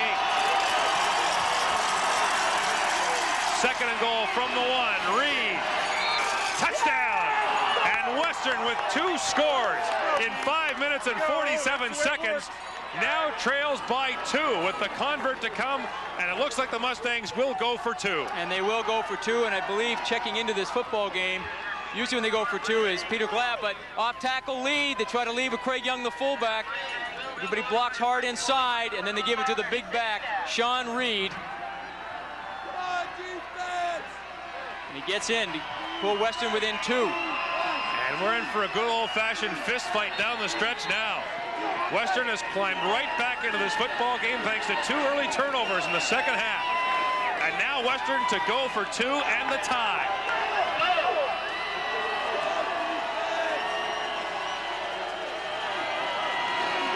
Goldie coming back, throwing to the end zone, and it is a catch, and Stuart Peak makes a great diving catch for the 2-point conversion.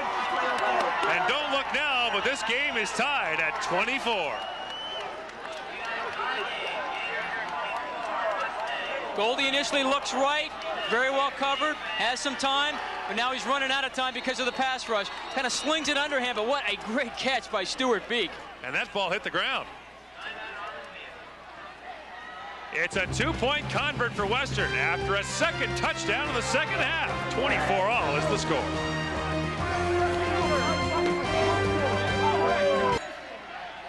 We're back at Bishop's, where Western has scored 15 points in 5 minutes and 47 seconds. Let's go to the sidelines and Rod Smith. Thank you, Gord, with Tom McConnell. One of the big plays on that latest drive. The momentum is swinging. What was said at halftime that helped turn this around?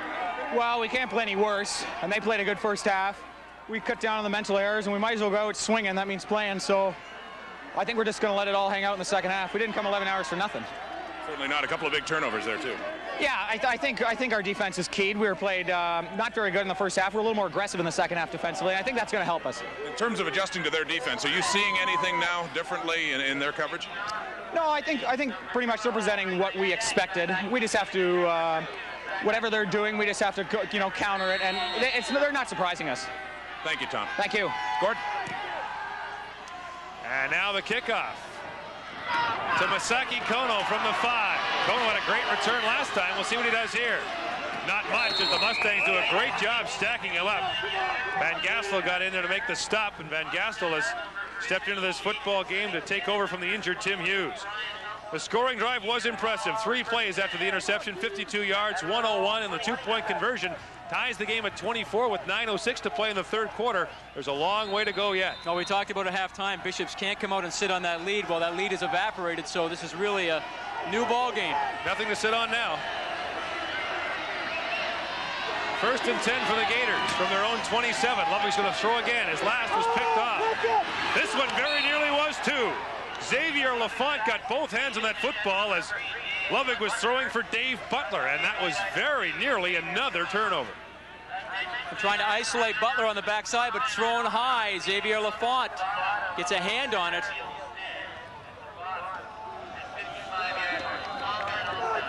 Now 2nd and 10 from the 27, and Bishops would dearly love to hang on to the football again. The last thing they want to do now is give the football right back to Western with all that momentum. On 2nd down, Ludwig throwing deep again, has his man, and a big catch made by Nigel McGilvery for a first down at the Bishop's 47-yard line. A gain of 20 yards. Tells you a lot about people when the chips kind of get down. You had to come up with a big play, and Trevor Lovick certainly does it here as he finds Nigel McGilvery right in that seam. Anthony Lane on the coverage. Once again, Western in that zone defense. And now a first down for the Gators. Needing to answer back. Lovick under pressure over the middle. Pass is tipped, and the receiver is mugged. He was looking for Masaki Kono, but Andre Van Gastel was all over him, and a solid defensive play by the second-year player from London. Well, you can see the difference now when Western are starting to bring some heat here. Trevor Lovick realizing he has to get the ball off quicker. But now they take Derek Creed. He fills in for the middle linebacker, Patrice Denny, who's coming on the blitz. And Creed got his hand on the football. 2nd and 10.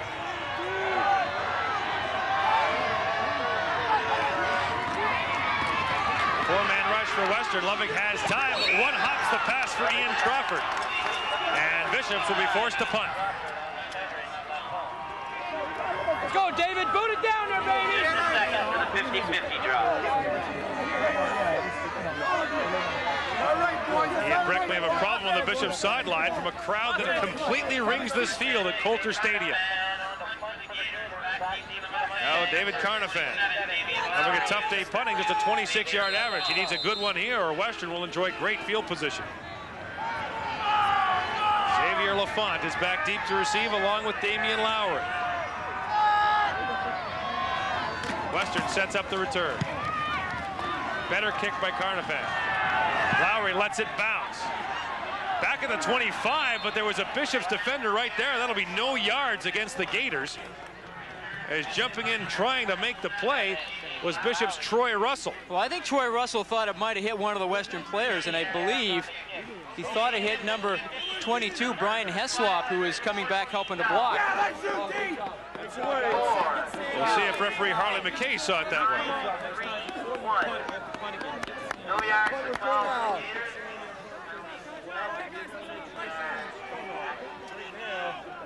And if you missed it earlier, our congratulations to the Saskatchewan Huskies, who defeated the St. Mary's Huskies 35-24. The Saskatchewan Huskies are going back to the Vanier Cup. And who knows, it could be a rematch of the Saskatchewan Western game played in 1989.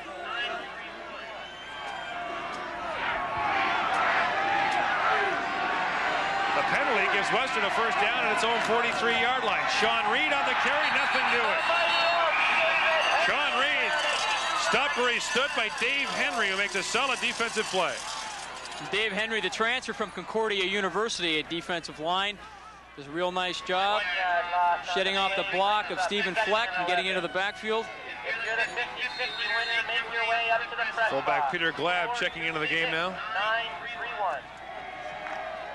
After a loss of a yard, it's 2nd and, well, at 10 and a half. Here comes the blitz. Goldie's under pressure. He's got it away to Glab. He's got 5 yards to go to get the first down, and he is fighting to get there, and it looks as though he did. He needed the 54-yard line, and that's exactly where he got. So Peter Glab comes off the bench and makes a catch, and it looks as though he's got Western a first down. That was the right call against this defense. To the left, Jim Georgitsos, the linebacker, lines up outside and comes on the blitz free. Goldie's aware of him. They leak the back out.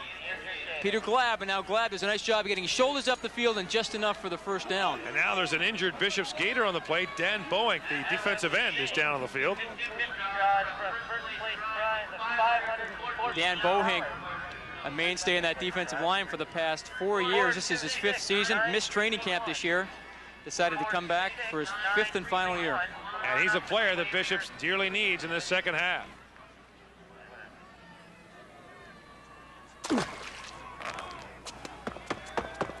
Because you wear them till their tongues hang out, Micotin penetrates the skin to kill athlete's foot.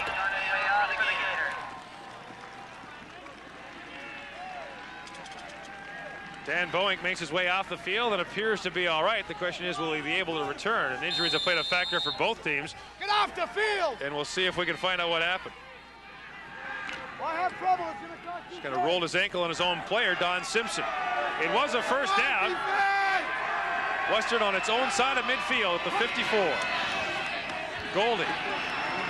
Lots of time. Throws it out and 10 yards short of the intended receiver, Sean Reed. And Warren Goldie took a shot at the end of that play from the nose guard, Paul Connery. Well, just taking too much time in the pocket. I realizes that the protection can't last that long. Bishops do a pretty good job of rushing the passer, and the pocket collapses on him. He doesn't really get anything behind his throw. Is all sorts of Gators around him. Another big defensive play for the Bishops Gators on 2nd and 10. And Western with all the momentum here in the second half.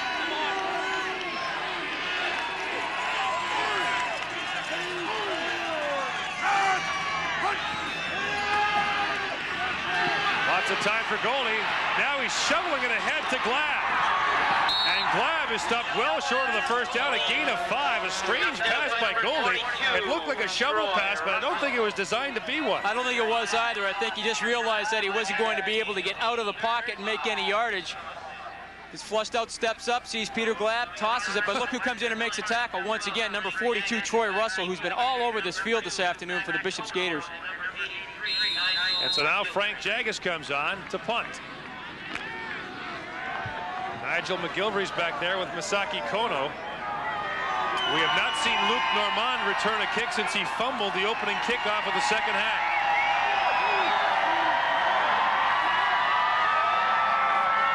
Low snap to Jaggis. End over end kick. This is McGilvery from the 18. And McGilvery does a great job winding his way up to the 33-yard line. The stop is made on the play by Western's Sean Newsick.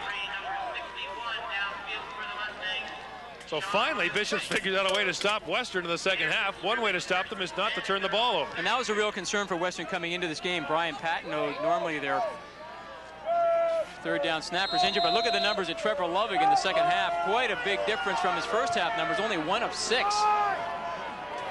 Plus the interception. Gators have it 1st and 10 at their own 33.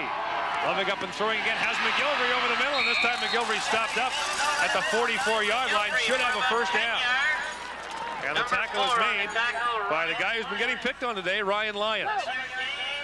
Trevor Lovig once again delivers a strike to McGilvery. Western again in that zone defense. And it is a first down. Gators now with the ball at their own 44.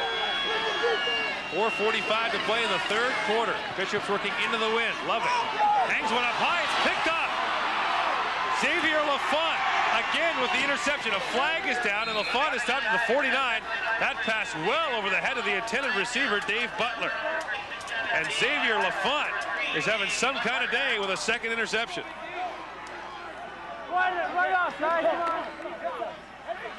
Now, what's the flag? Looks like an illegal block after the reception. It is. So Western will retreat somewhat, but will have the football. Push from the rear, number 39 Western after the interception, first down. Trevor Lovig has been having some difficulty throwing to his right deep this afternoon. Twice he's been looking for Butler. Excuse me, that time I think he was looking for Nigel McGilvery. And the ball gets away from him, and Xavier Lafont, back in that corner spot, comes up with his second interception. That pass was either way too far for McGilvery or way too short for Butler. 1st and 10 Mustangs from their own 39. Here's Sean Reed on the carry. Got some great blocks in front of him, and Reed off and running. Pretty good job by Western to limit the gain to 6. Rod? Gordon, with Xavier Lafont, who just picked off that pass. Western was giving up the ball in the first half. Now you're taking it away. What's been the difference been defensively for you? The intensity, and you just can't just let go. So, I don't know, just too nervous now. It doesn't really matter as long as you picked it off. Congratulations. Let's go back to you, Gordon. Just spell the name right in the ring, right? Here's a big play, 2nd and 5. And close to the first down is Craig Young, who's been the workhorse in the second half. He needed the 49-yard line. He got the 50, so it'll be a Western first down. Well, Western's starting to get a lot more work out of that fullback position, and I'm sure that's a good sign for Craig Young.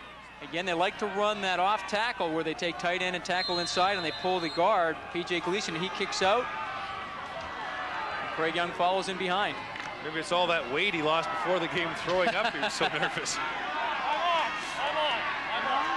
First and 10 Western, the Mustangs at their own 50. 3:25 to play third quarter. Now the lead back is Peter Glab, the fullback, and Glab is close to another first down as he fights his way into Bishop's territory to the Gators' 50-yard line, a gain of 10. Well, see, Bishops right now are coming out running a 40 defense. They've slid Connery over. They're playing a 44 stack, and they run inside trap. You'll take a look. P.J. Gleason, number 43, traps there. Bang, they get it right up the seam with Peter Glab. If you didn't know better, you'd swear that was Tim Tyndale or Blake Marshall or Greg Marshall running. Dwayne Ford. Could be any one of those great fullbacks that Western has turned out over the years. And the CFL could use another big fullback with the retirement of Blake Marshall this season. So they may be calling Western pretty quick to ask them to crank out a few more. Glad very close to the first down. Stopped just inches short. Ticket number 426-931. It'll be second and inches. This is the spot where quarterbacks love to go for it all because you know they'll gamble on third down anyway. Second and inches.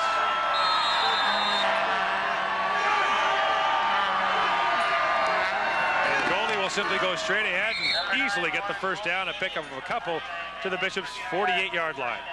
Next week, the trail ends at Skydome. The 1994 Vanier Cup, the 30th edition, as the Bishops Gators take on Bishops or Western rather, take on the Saskatchewan Huskies at 2 o'clock Eastern. The pregame show begins 11 o'clock Pacific. Could be a rematch of the '89 game between Saskatchewan and Western. Could be a first ever meeting between Saskatchewan and Bishops. The Huskies won the Vanier Cup the last time they went in 1990. First and 10 Western at the 48-yard line of Bishops. Flags are down, and this pass is almost intercepted by Pierre Junot. There's a flag down in the Western backfield. Holding is the call against the Mustangs. But Pierre Junot almost had his second interception of the game. See, play action pass, and they get back, and the holding on Dave Henry, number 76, he was mugged. Holding, number 32, Western, first down. They called fullback Craig Young for the hold. And it'll move the Western Mustangs back into their own territory at the 51-yard line. Well, Western were fortunate that they didn't turn the ball over because Pierre Junot played that very well. He was looking at Warren Goldie's eyes the whole way, and they were dragging across the tight end Stuart Beek. Bishops almost came up with a big interception. Now first and 20 from their own 51. Quick drop, receiver screen to Tom McConnell, looking for some blocks in front of him. McConnell's back to the original line of scrimmage and then some as he gets down to the 45-yard line. And that's a smart play. Just try and get 10 yards back, half of the yardage that you need for the first down. They tried to run this play earlier. It was overthrown. This time they run the slip screen or the flanker screen. They get the lineman out there, Sonny Parada and Steve Fleck. And they let McConnell try and pick his way. Tom McConnell had that great game against U of T 2 weeks ago. 323 yards in pass receiving.